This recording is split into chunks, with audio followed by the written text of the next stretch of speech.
Live from WRAL News Headquarters in Raleigh, your number one source for local news. WRAL News, coverage you can count on. We have a winter storm warning and a winter storm watch across the viewing area. I'll show you what time it starts and what type of precipitation you'll see. 200,000 gallons of brine. This morning, how that and other DOT preparations are underway before tomorrow's winter storm. And defending the Department of Education, what Wake County School Board members are doing on behalf of students to save the federal department. A lot of stories we are getting to this morning, your Tuesday, February 18th, 2025. Thanks for joining us here on WRAL News on Fox 50. I'm Chris Lovingood. The big story that we're talking about, it's a weather story. A WRAL weather alert day tomorrow for that weather that's coming through and bringing some ice, snow, and sleet with it. Elizabeth Gardner's tracking that for you to talk about the areas that'll likely be most impacted. This will be a significant system for most of us. We'll see snow, some heavy in our northern counties, and in our southern counties, it's likely to be sleet and freezing rain. Roads will get slippery by the time we get to mid to late morning, and then icy conditions on power lines could cause some outages as we get through late Wednesday. This is a look at just our snowfall totals. Those are likely to be highest in our northeastern counties, up to 4 to 6 inches, and then our counties that border, say, Wake County and southward, maybe around an inch of snow and sleet. Let's zoom in because we're going to see a big difference between what happens in the northern part of Wake County and the southern part of Wake County. Now, this line may not end up smack in the middle of Wake County. It could end up a little farther south or even a little farther north, but wherever it ends up, there's going to be a big difference between what happens, say, 2 to 4 inches around Wake Forest versus Fuquay-Varina, where we could see less than an inch of snow and sleet. So we'll be watching where that line sets up. South and east of the triangle will have a better chance of freezing rain. That's the raindrop that freezes on surfaces, creating some weight on power lines and trees, causing the outages.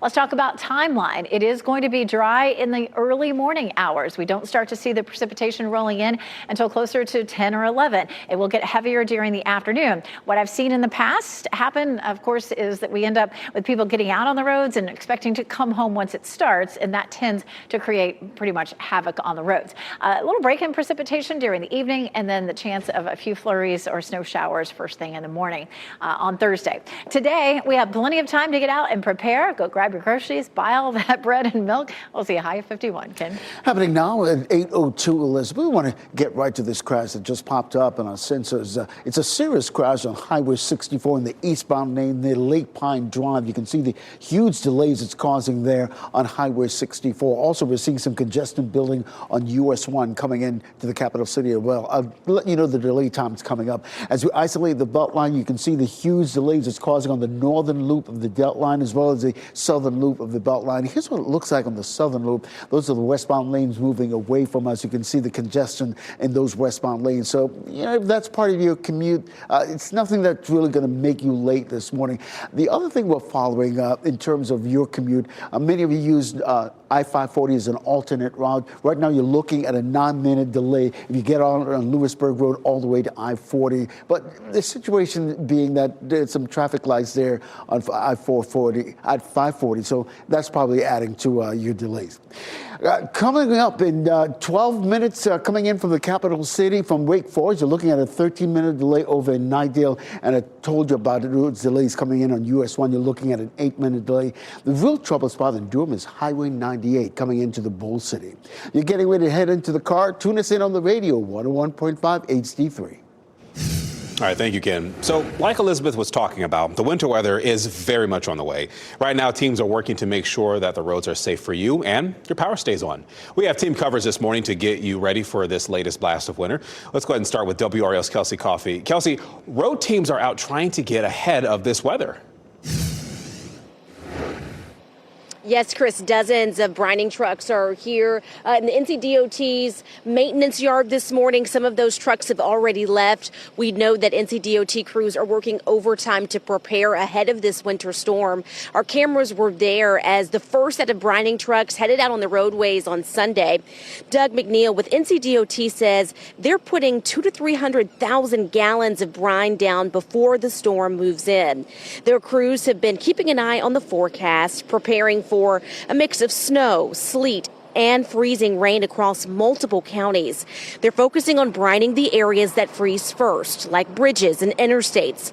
NCDOT is prepping for a large response, especially in those counties near the Virginia line. McNeil says they're preparing for the most accumulation they've seen in that area in nearly 10 years. Kelsey Coffey, WRAL News, live in Raleigh. And energy teams are preparing for the possibility of power outages during this storm. WRAL's Laura Levine joins us live from Duke Energy headquarters in downtown Raleigh. Laura, workers are saying that they are ready for anything this storm brings. They are. Good morning, Chris. Duke Energy has thousands of line and crew workers and tree crews on standby right now, ready to respond to this winter blast. The difficult part in this winter system that it's really hard to predict where they could see those widespread outages. Spokesperson Jeff Brooks, he says that it's two factors into this: precipitation type and accumulation that will determine how crews respond. Heavy snow can weigh down those tree limbs and bring them down onto power lines, while even a small amount of ice can cause similar damage. As conditions evolve, power crews will assess the hardest hit areas and deploy additional resources as needed to restore power. It's going to take typically about 6 inches or more of wet snow before we see any tree limbs coming down, potentially on power lines. But if it were to be ice, it's only about a quarter of an inch or more. And here's some of the work that they have been doing ahead of time. Improvements to their self-healing technology. He says that should limit the effects of the number of power outages that we see here in the Triangle. Laura Levine, WRAL News, live in Raleigh. And this morning, Governor Josh Stein will give an update on preparations for this week's winter weather. He'll hold an emergency briefing at 11:15 at the Emergency Operations Center in Raleigh. And you can watch that live on WRAL.com, WRAL News Plus, and even right here on Fox 50. And just a reminder, make sure you have the WRAL News app downloaded and you have the notifications turned on. Folks, we are going to alert you to this changing weather conditions and traffic issues all across the area. Jeff, over to the WRAL Live Center right now. Got some brand new video just into the WRAL newsroom. We've been talking all morning about that Toronto airport being closed, part of the runways there being closed because of the plane crash that happened with the incoming flight, the Delta flight from Minneapolis yesterday. What you're seeing here, right here, is that plane coming in for a landing. This is the first time we're getting a look at this coming in. The landing gear is down. It is about to touch down on the runway. Everything looks fine until the plane just breaks apart. It bursts into flames and then flips over. The people who were on board this described it as they were strapped in their seats, described it as hanging like bats, and the plane catching on fire with them inside hanging on right there. So another look. The experts were talking about wind and maybe a wing touching the ground and causing this plane to cartwheel here. It seems to hit, landing gear down properly, hit hard, and then break apart. The right wing does appear to touch the ground there, but we'll wait for some further estimates from the experts here as both the U.S. and Canada continue to investigate this. And they believe that wind obviously playing a big factor in that. Thank you, Jeff. New this morning, a duplex in Durham caught fire and put one person out of their home. Firefighters were called to that home just before 2:30 this morning, and this video you're seeing here shows the smoke damage at the house on Liberty Street. Investigators say no one was injured, and the person who lived here, they're now in a shelter. Today, the Wake County School Board will move forward in its push against the Trump administration's plan to dissolve the Department of Education. The board meets for a work session that's at 3:30 this afternoon, and essentially they'll talk about a letter they plan to send to the state's congressional delegation. Board Chairman Chris Haggerty says eliminating the Department of Education would have tremendous negative effects on Wake County schools. That includes loss of funding for special education and Title I schools. The board could vote on sending the letter during its regular meeting. That is at 5:30 this evening. Protesters gathered in Raleigh and other cities across the nation on President's Day to challenge the Trump administration. The demonstrations were part of the 50-51 movement that stands for 50 states, 50 protests in one day. It has gained momentum in response to the series of executive actions President Trump signed since his return to the White House. NC State is conducting a campus-wide test of its Wolf Alert active threat system today. The school says the drill should last no more than 15 minutes, and an all-clear announcement will be made. Notifications will be sent through the Wolf Alert system methods, including sirens, the on-campus app, text messaging, email, social media accounts, and more. People in Kentucky are bracing for another round of storms after catastrophic flooding. At least 12 people died during a storm over the weekend. The flooding left entire communities isolated. Yesterday, rescue teams flew nearly 250 people in one county to safety. Rescuers are still looking for people who might be trapped. Your time is 8:10. Negotiations over Ukraine. The talks with Russia happening in Saudi Arabia right now to end a war and the suffering that comes with it. Plus, it's getting real. ID, the documents you'll need before taking a domestic flight this summer. And new this morning, part of the viewing area now under a winter storm warning. The rest of it may go under a winter weather advisory a little later on today. I'll show you what time the precipitation starts tomorrow and what you'll see.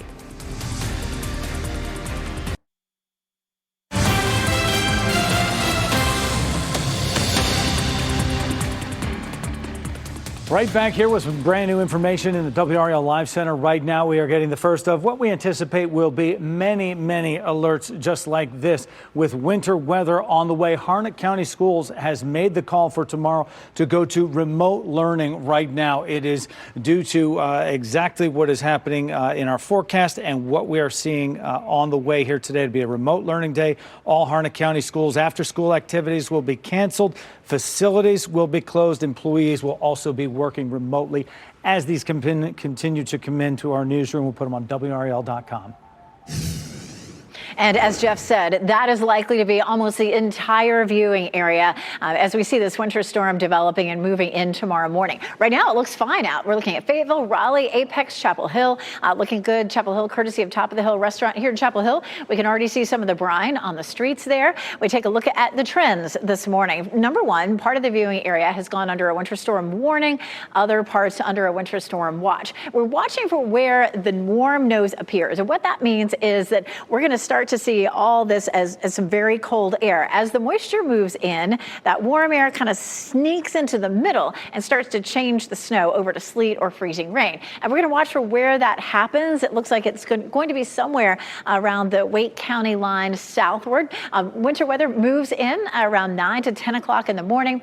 And then, of course, we're watching for where the highest amount of moisture is. We're going to watch this low pressure system moving here to the east, and how close that low gets to the coast will depend on who sees the heaviest moisture. Already seeing some snow across parts of the Ohio Valley all the way back to Denver. So big trail of snow. We're going to see that starting to move into our area as we get into 9, 10, 11 o'clock. Once we get past lunchtime, the roads will be very, very slippery. This latest version of Futurecast shows that line of wintry mix much closer to the Virginia line. A little break in the precipitation overnight, and then another round of some snow from the Triangle area northward. So again, watching where that's going to end up. We're likely to see the wintry precipitation really picking up by late morning into the afternoon. So just make sure you're where you need to be by the time we get to, say, 10 o'clock in the morning. Our snowfall forecast, again, likely to see heavier snow up to the north. And then the farther south you go, it's more likely to be snow and sleet and not as much accumulation. So 2 to 4 inches in northern Wake County versus the southern part where we could see less than an inch. However, that line could be farther north or farther south. It's just what we're trying to say here is we're going to see a line where a lot of people see snow and a lot of people don't. Freezing rain potential there south and east of the Triangle, where we could end up with conditions that are icy enough to cause some power outages, and that's going to be our southeastern counties. Road conditions will likely deteriorate quickly tomorrow around mid-morning up until around lunchtime. Snow and ice likely linger on the road on Thursday. Friday is still likely to have at least some school delays or closures because it's just going to be so chilly for us on Thursday. Even we're going to see temperatures only at 36. Finally, some sunshine on Friday and some melting. Ken? All right, happening now in the WO Traffic Center. A lot of incidents dotting a live traffic map this morning, but really a couple of them that really you need to know about. This one on Jones Franklin Road. It's on Jones Franklin Road proper near the I-440 in those westbound lanes. You can see some congestion on the belt line itself, but as far as the crash itself, not causing any delays. This is a serious crash on Highway 64 in the eastbound lane near Lake Pine Drive. You can see the delays it's causing there, and the congestion also building on US 1. I'll let you know about the delays coming up in just a little bit. But as we isolate the Beltline this morning, you can see the northern loop of the Beltline, the congestion building there, as well as on the southern loop of the Beltline. And this is what it looks like, courtesy of our live cam network Those are the westbound lanes moving away from us. You can see the bumper traffic this morning. If that's part of your morning commute, definitely want to start getting ready to leave the house so you can beat that rush and get into wherever you're going on time. In terms of delays coming into the capital city, you're looking at a 10-minute delay coming in from Wake Forest. That's really the main troubled spot. The other situation is really Highway 98. That crash right there is really what's causing that 12-minute delay. I'll keep an eye on that to see if that increases.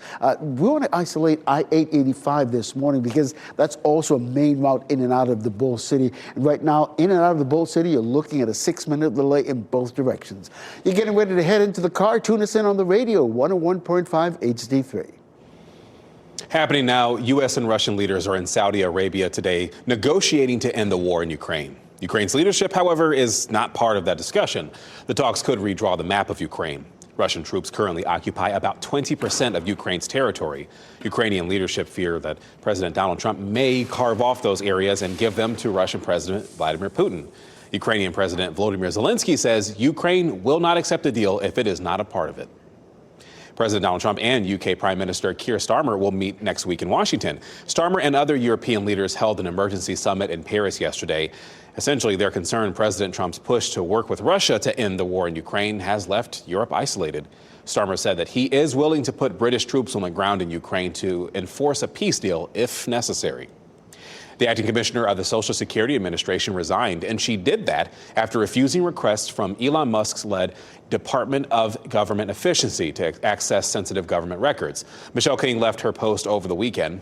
DOJ has reportedly asked for bank information, Social Security numbers, earning records, even other sensitive data.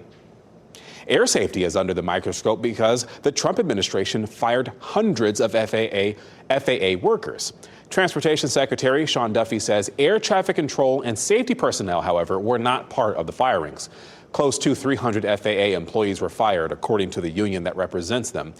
28-year-old Jason King was at the FAA for 8 months, and he says he worries these cuts could be too much.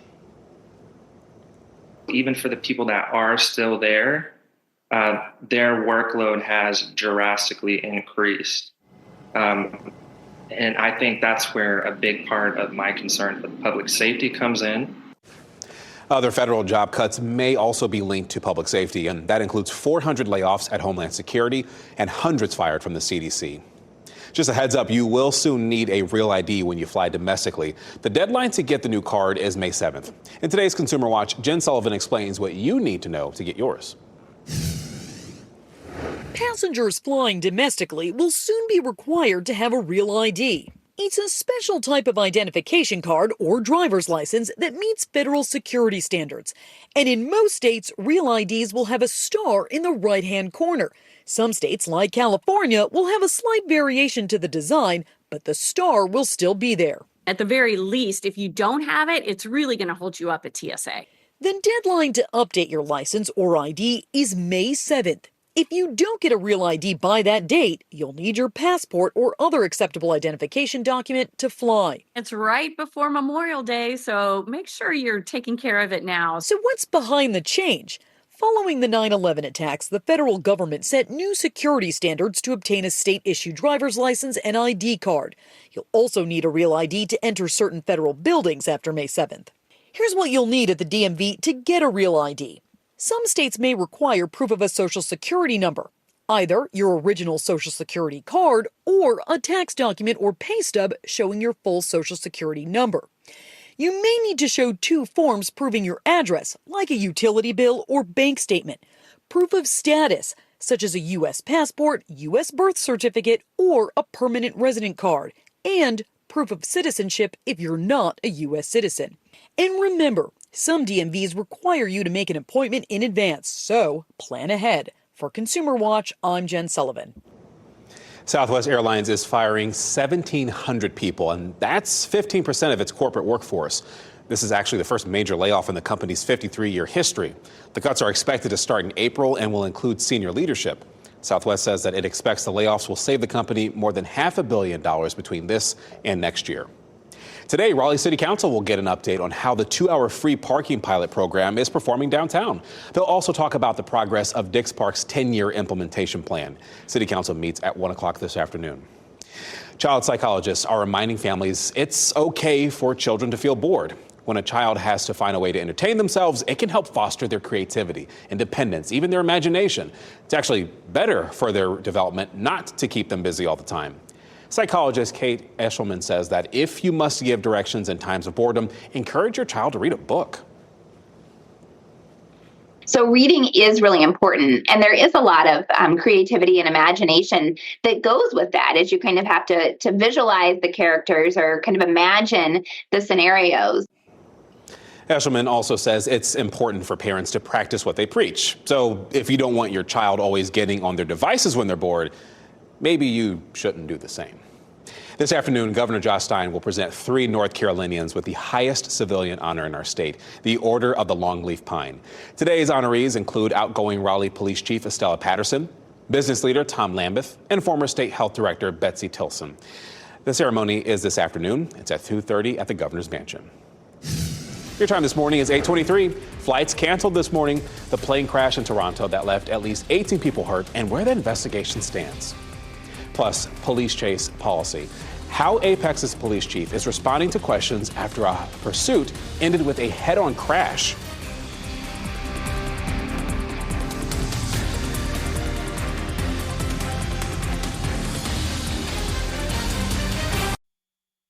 As you get into your car, tune to WRAL News Plus on your radio. In Raleigh on 99.3 FM. In Durham, 96.5 FM. And everywhere on 101.5 HD3. Good morning. Your time right now is 8:26. I am Chris Levingood. We do want to get you started on your WRAL Weather Alert Day for tomorrow with a look right now with Elizabeth. So we're looking at a mix of snow, sleet, and freezing rain. More snow to the north, more sleet and freezing rain to the south. Roads will get tricky by mid to late morning tomorrow, and we may have enough freezing rain that clings to surfaces that we end up with some power outages. Our best chance for heavier snow will be north and east of the triangle, as much as 4 to 6 inches, but from southern Wake County southward, it could be less than an inch of snow and sleet. Our best chance for power outages with some heavier freezing rain would be Smithfield to Goldsboro down toward Clinton. Take a look at today. Today's nice and quiet. I know a lot of people will be at the grocery store. It'll be mostly sunny, 51. Ken? Happening now in the WRAL Traffic Center. I want to give our viewers a live look at the southern loop of the Beltline. This is I-40 and Rock Quarry Road. Those are the westbound bumper-to-bumper traffic moving away from us. And this is what it looks like on our live traffic sensors, that congestion building even right near the I-40, I-440 split and all the way through as you get to Jones Franklin Road as well. And even when you curve up to those eastbound lanes as well as those westbound lanes coming off of Capitol Boulevard as well. In terms of the major routes coming into the capital city, you're looking at a 10-minute delay coming in from Wake Forest right now. NCDOT teams are working to put hundreds of thousands of gallons of brine on roads before the winter storm moves in. They're preparing for a mix of snow, ice, and freezing rain across multiple counties. The efforts are focused on brining the areas that freeze first, bridges and interstates. A bail hearing is set today for Jack Lasota and another member of a cult-like group known as the Zizians. The group has been tied to 6 homicides in 3 states, and they have also been connected to a home in a Chatham County neighborhood. Next on Fox 50, the new technology from Duke Energy that could prevent larger outages during tomorrow's winter storm. Shot in 4K ultra high definition. Your number one source for local news. WRAL News. Coverage you can count on. Winter storm warnings and watches for our viewing area. I'll show you what time the precipitation starts and how much and what type you'll see. Preventing power outages, Duke Energy is preparing for the approaching winter storm. And so we're going to show you what they're doing to keep your lights on. Plus, snow day policy, what school systems choose to cancel over, why they choose to cancel over remote learning. Plus, yet another plane crash. Injuries in Toronto after a Delta flight flipped this morning, what investigators believe may have contributed to that crash. Likely have seen the moment it actually flips and then lands on its roof there. We'll begin to talk a little bit more about that this morning on WRAL News and Fox 50. Thank you so much for joining us. I'm Chris Levingood. Let's go ahead and get you started with Elizabeth Gardner. She is tracking the beginning of your WRAL Weather Alert Day, which is tomorrow. Yes, and so what we'll see is we will see some snow, some sleet, some freezing rain. It'll be the wintry mix that we often see across our area. Roads will get tricky across much of the area, especially from the Triangle area northward, and that will kick in by lunchtime. And we're looking at power outages possibly in our southeastern counties where we see freezing rain accumulating up to 1/4 of an inch. As usual, the best chance of any accumulating snow will be north or northeast of the Triangle. Could be as much as 4 to 6 inches. We're going to have a sharp cutoff of where we see more snow and very little snow. Southern Wake County southward, we could see just maybe less than an inch of snow and sleet. The northern part of the county could be as much as 2 to 4 inches. But this line of where the snow will be heaviest and where it isn't going to be could easily slip up to the the Wake County line and the north, or it could slide farther south. That's just going to be, kind of a here's what we're looking at now kind of a thing. South and east of the Triangle is where we could end up with the best chance of power outages. And right now, it's nice and quiet, looking beautiful. In Apex this morning, we started with our temperatures near freezing. It is currently 33. This afternoon at 51 with increasing clouds. We do drop down to around 32 overnight tonight. Coming up, we're going to talk more about when the roads will get tricky. Ken? All right, Elizabeth, happening now in the WRAL Traffic Center. A handful of incidents dotting our traffic map. Just a couple of them. I want to bring your attention to this crash on US 64 in the eastbound lane near Lake Pine Drive, causing some delays in the area. Also, you can see some congestion building coming in on US 1. As we isolate the Beltline this morning, you can see the northern loop of the Beltline as well as the southern loop of the Beltline, that congestion building. This is what it looks like on our live traffic sensors. I-40 and Rock Quarry Road, those are the westbound lanes moving away from us. I know many of you use I-540 as an alternate route in terms of heading west.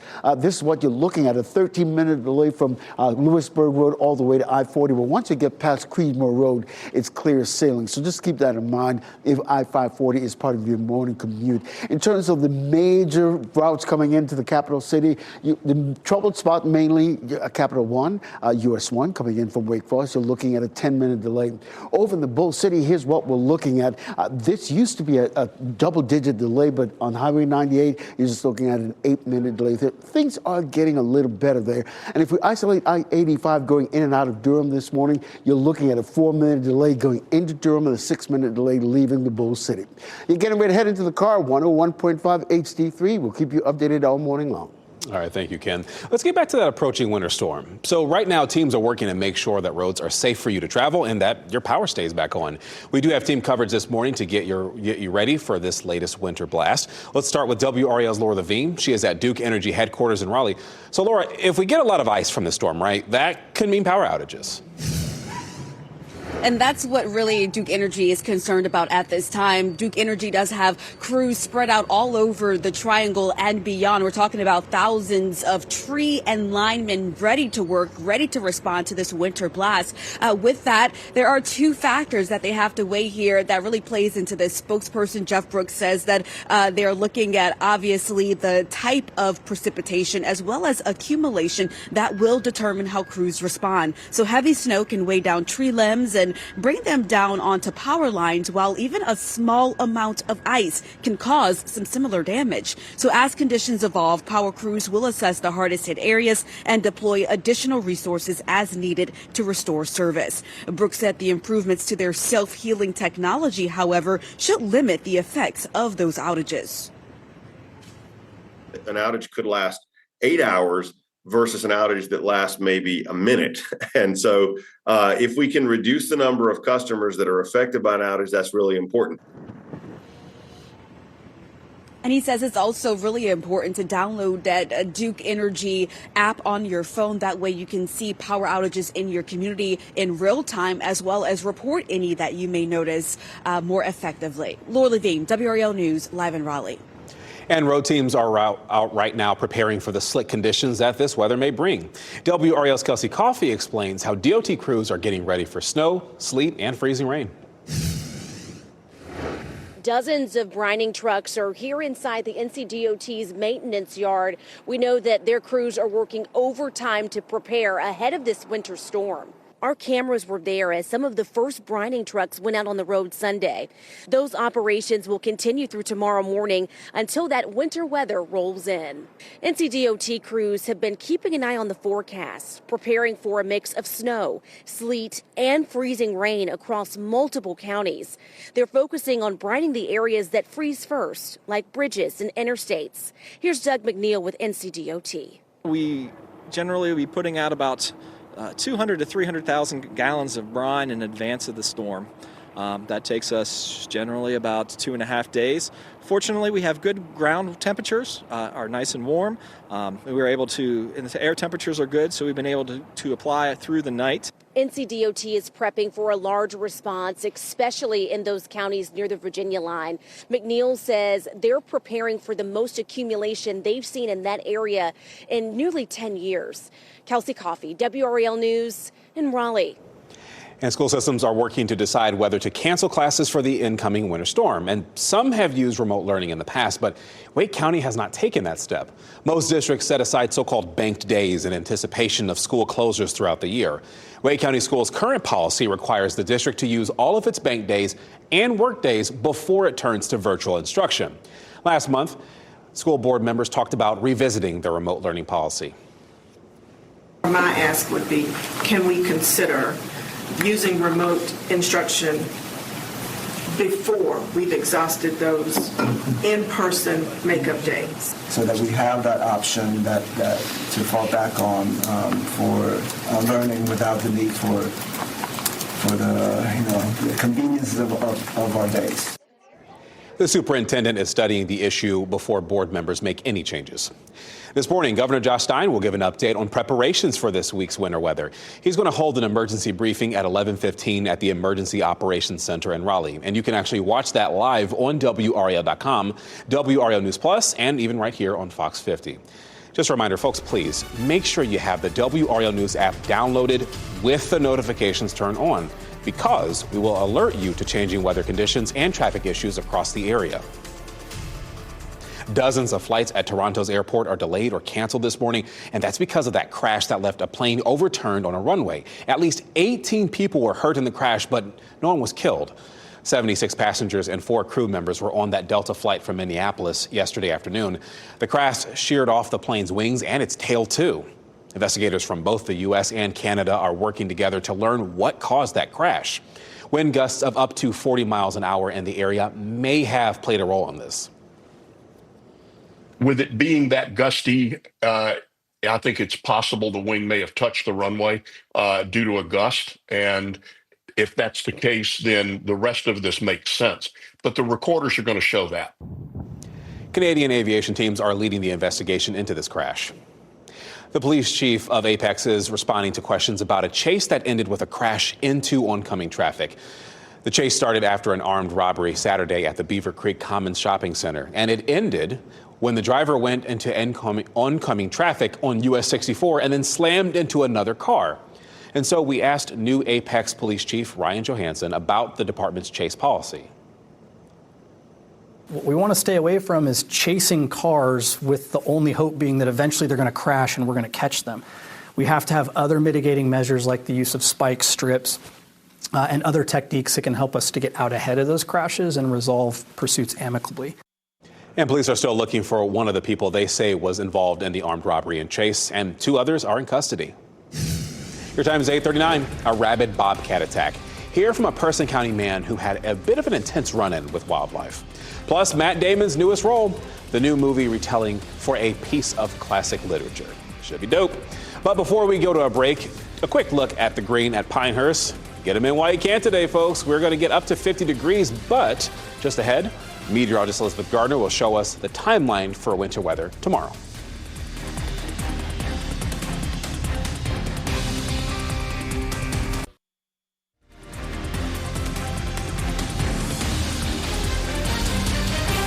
Ooh, look at those whirligigs right there. They're whirling around. As you're looking live at Wilson this morning, and blue skies, clear skies, but tomorrow, yeah, that's going to change.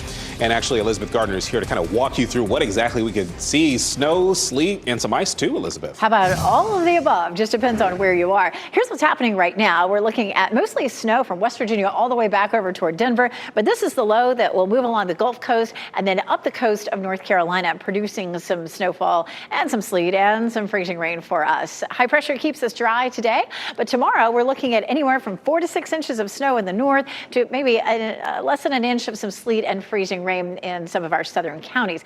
Meteorologist Chris Michael's here to talk about why we tend to see it right in the middle of the viewing area as the battle line between the two. Yeah, and exactly. It's one of those areas where the rivalry really starts to kick up between snow, sleet, and freezing rain. And so what you see here is the northern part of the county toward Wake Forest is where we expect more snow. And then as you head farther south toward Fuquay, that's where you expect less snow and more sleet. And then that middle part, Raleigh, Garner, Apex, Holly Springs, Cary, Morrisville, is that battleground. So really, if there's a shift of 5 to 10 miles, it's ultimately going to change what you see on the ground, if it's a winter wonderland or if it's just a sleety mess. Now, it really comes down to 1 degree. If it's 33 above the surface, then you're looking at some sleet in Wake and some surrounding counties. But if it's 32, then you actually get some snow. So that's why we think the snow is going to be farther north, farther south, more ice. And Elizabeth is back here to break down who sees the most of the ice. Yeah, nobody wants to see this. This is that raindrop that freezes on contact.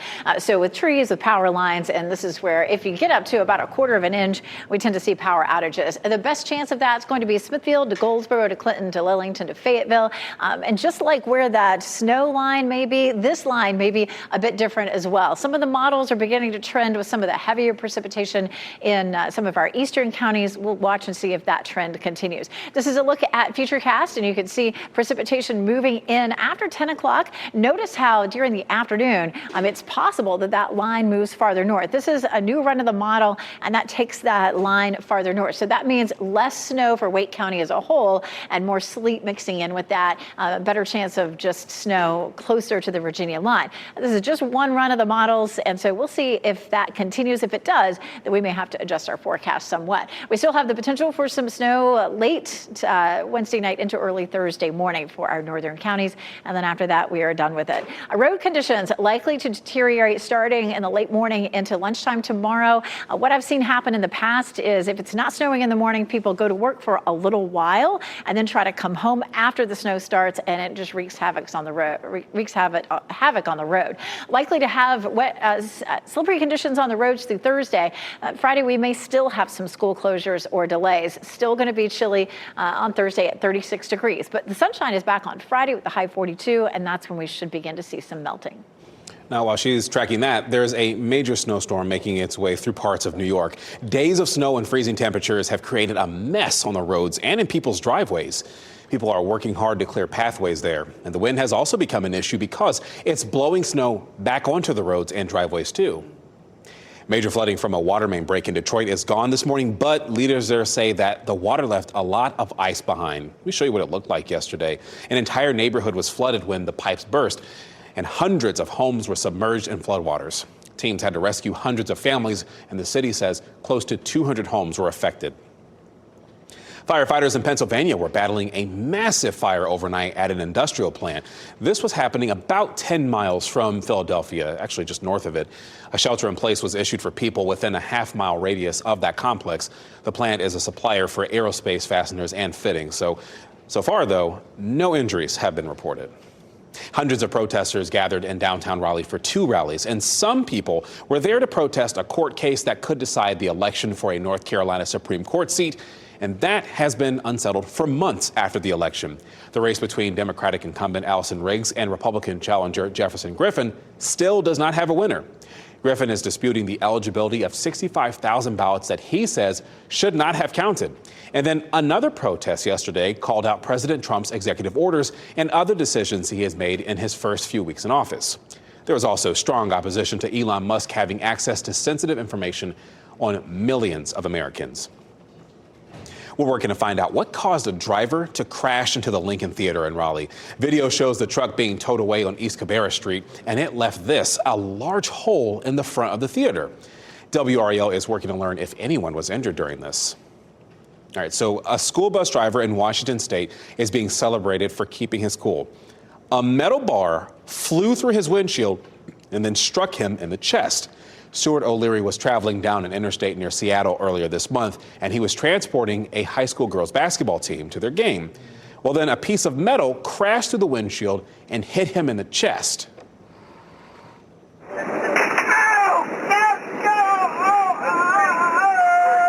Something came through the windshield at a pretty good clip. I'm guessing about 60 miles an hour. That's about what I was doing. Did you hear the agony that he was screaming in? Goodness gracious. But he kept his hands on the wheel while two coaches aboard came to help. He was back on the job the next week, and he kept the metal bar as a memento. Oh, boy. A Person County man is recovering from a bobcat attack. Greg Slaughter says that he was attacked steps from his home near Mayo Lake Sunday afternoon. The bobcat was killed by wildlife officers, and Slaughter says he was cut and bitten on his hands, his arms, his neck, and he says that bobcat was first going after a neighbor's dog, but then it spotted him. I really don't know how I did it. I guess it was just adrenaline, but basically I remember having it down where the hip was and probably right below the neck where it couldn't bite me, and I just kept holding it and holding it. A story about a woman attacked by a hawk and a snake yesterday, and then now this. But Slaughter says that he and his wife scared it away with a gunshot, and he is now on rabies treatment, just as a precaution. In Florida, a fight between two black bears on a person's porch was captured on camera. This happened in the city of Longwood, about 20 minutes from Orlando. The video shows a large black bear walking onto a porch, and then seconds later, then another black bear appears in the backyard. The bear then begins to attack, and they start fighting each other. And the woman who shared the video says that she sees all kinds of animals on her porch, including bobcats and alligators, too. An East Carolina University athlete says she is so grateful she is alive after being clinically dead for 10 minutes. Haley Yentz was training with her team last week when suddenly she collapsed. She went into cardiac arrest. Her coach and trainers performed CPR and had to use an AED to restart her heart. She was rushed to the hospital and then later diagnosed with a rare genetic heart condition, and that forced her to stop all physical activities that would further strain her heart. Bit of a devastating blow for a lifelong athlete, but Yentz says that she is so grateful to be alive. I'm just grateful that I was in the right place at the right time with people who knew what to do, because if it wasn't for them and I wasn't in that place, I don't think I would be here today. Oof, so glad you're alive. Yentz is still recovering, and she now lives with a pacemaker and a defibrillator, and she says she's focused on raising awareness and embracing her second chance at life. Matt Damon stars in a film adaptation of an iconic story. Plus, two new documentaries highlight different aspects of Native American life. Here's David Daniel with the Hollywood Minute. It's like it had this immersive, it just kind of grabbed you. And Oppenheimer co-star Matt Damon is reuniting with Christopher Nolan on The Odyssey. Universal Pictures released this photo of Damon in the lead role of Odysseus. The star-studded cast also includes Robert Pattinson, Lupita Nyong'o, Anne Hathaway, Charlize Theron, Tom Holland, and Zendaya. The adaptation of Homer's classic tale is due in theaters in July of 2026. They were reckless, and they destroyed our land. They did away with our fathers. They killed a lot of people in the form of genocide. Two new documentaries focus on Native Americans. Trinity looks at the effects of the first nuclear tests on Navajo Nation and other nearby residents, with first-person accounts by witnesses, local miners, and those who just lived downwind of the blast. By leaving, I got more experience and more education. I got to know these wonderful people in the world, city of Philadelphia, but you're Lakota, you're Native, you're still going to come back. Without Arrows tracks a Lakota family over 13 years, both their struggle to survive and the vibrancy of the culture they hope to pass on to future generations. Both films are available now on DVD and VOD platforms. In Hollywood, I'm David Daniel. Shakira's health scare only kept her off stage for just one night. Video posted to social media shows Shakira performing in Peru last night. She had to cancel her Sunday show because she was rushed to the hospital for abdominal pain, but as you can see right here, she was right back at it. Today, the future home of the Wilson Warbirds minor league baseball team celebrates a milestone. The crew building the Wilson Sports and Entertainment Complex will hold a topping out ceremony today. That means that it will install the steel at the highest point of the stadium there. And the ceremony starts at 11 this morning. The Carolina Mudcats will move to Wilson and become the Warbirds next spring. Your time is 8:53. Don't worry, we didn't forget about you. We do have your winning NC Education Lottery numbers. Plus, we'll get you another check on weather and traffic in just a sec.